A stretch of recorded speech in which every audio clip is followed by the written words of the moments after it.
जय जोहार, जय छत्तीसगढ़ संगवारी हो। मैं नितिन दुबे आप मन ला प्रणाम करत हूँ, जोहार करत हूँ। और अभी मैं हूँ अपन पूरा टीम के संग में। संगवारी हो, आप मन हमन ला एक से एक बढ़कर गीत दे हो।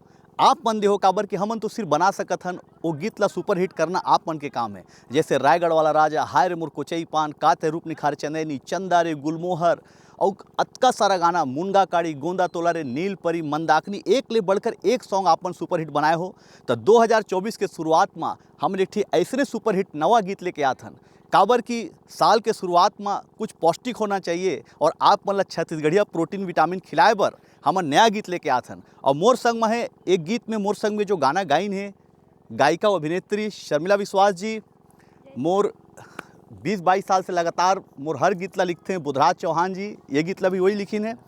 मोर छोटे भाई राम यादव जी कोरियोग्राफर ये गाना के, और हमार डीओपी दीप्तांशु छड़ीमली जी, और हमार पूरा टीम, और साथ में हमार असिस्टेंट डायरेक्टर कहाँ गिन जी, अच्छा यहाँ खड़े राहुल विश्वकर्मा जी, है ना। तो सब जिन है हमन और पूरा टीम लेके आप मन बर गाना लेके आत हन। वो गाना में आप मन ला प्रोटीन भी मिली, विटामिन भी मिली। काबर की जेला खाए बर रथे सब जिन राजी, उही ला तो कहथे लाली भाजी। तो आप मन बर लेके आत हन नवा गीत बहुत जल्दी Nitin Dubey official YouTube channel में। जय जोहार, जय छत्तीसगढ़।